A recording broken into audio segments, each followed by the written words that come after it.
2 men were arrested in a Cedar City drug bust, a Christmas tree fire in an assisted living facility, and remembering the attack on Pearl Harbor. You're watching St. George News at 5. Good afternoon, I'm Christy Langenheim.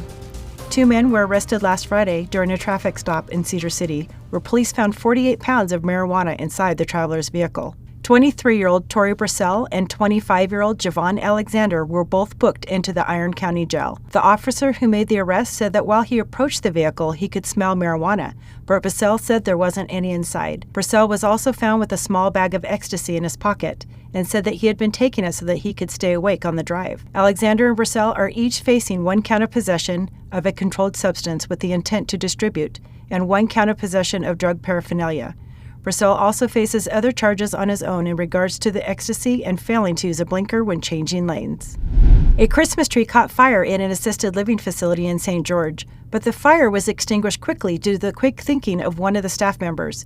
Here's Cody Blowers with how you can avoid this in your home this holiday season. A section of an assisted living facility in St. George had to be evacuated after a small Christmas tree caught fire Sunday evening. St. George Fire Battalion Chief Robert Hooper told St. George News that overloaded outlets and other electrical issues are the leading cause of fire calls during the holidays each year. And while the fire was swiftly extinguished by the quick actions of the staff, the incident speaks to the dangers that can lead to disaster during the holidays. Thanks, Cody.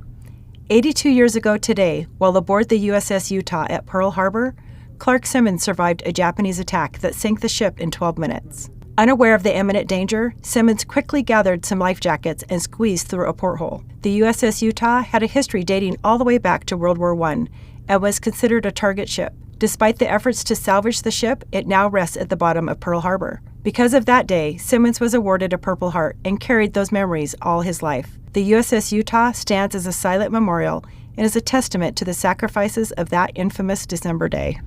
Amy and Sheldon are at the Red Cliffs Mall to give you a breakdown of what's happening in St. George this weekend. That's right, so many great things happening this weekend. Well, you don't want to miss the Diamond Mural Holiday and Hits is coming to town. Cedar City at SUU, it's going to be a great show. Amy's going to be there. Yes. Also this week, the West Side Studio Performing Arts has got a big show. You don't want to miss the Nutcrackers happening this weekend. Oh my gosh, you'll love the Nutcracker. It brings that Christmas feeling back into our hearts. And don't forget Santa's at the mall. Red Cliffs right here at the mall. You can go see Santa, take pictures, bring the family, and that's what's going on this weekend. Back to you guys. Thanks, guys. Carly Burns, a local singer who is better known as Carlsbad, had an interview with St. George News reporter Haven Scott. They talked about her career and the recent release of her first music video. Still life like a pool, I am floating like a fool. Before she was producing music in Ireland, Carlsbad was singing in Miss Reynolds' classroom at South Elementary, walking to Sarah Penny's house for violin lessons, and playing in the Suzuki Strings. One Irish publication called Carlsbad's music a postmodern blend of electronic pop, folk, and country, saying 2022 was her breakout year. Last year, Carlsbad released a music video filmed in Zion National Park and other scenes in southern Utah. St. George News recently spoke with Carly Burns about what she's been up to recently. During the pandemic, I actually moved to Dublin, Ireland, so 2020. There's just like an incredible music scene there. So many different talented genres and artists. For her first music video, she wanted to show those working in the music industry where she comes from. I only lived in Cedar until I was 10. Western culture and Southern Utah culture, and my family that's there has always been a part of me, and always where I've considered home. Thanks, Haven.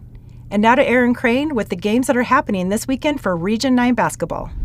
Thanks, Christy. Region 9 basketball is underway, and there's a lot of great games this Friday as teams are figuring out their identities in the preseason. Hurricane vs. Virgin Valley, Cedar vs. Logan, Desert Hills at Bear River, and Pineview at Skyview. Crimson Cliffs and Dixie are both playing in tournaments up north this weekend as well, and their Friday opponents have yet to be announced. There's a lot of travel for Region 9 teams this week, but it should lead to some great basketball games. Now back to you, Christy. Thank you for watching St. George News at 5. I'm Christy Langenheim with St. George News, your #1 source for local news. This has been St. George News at 5.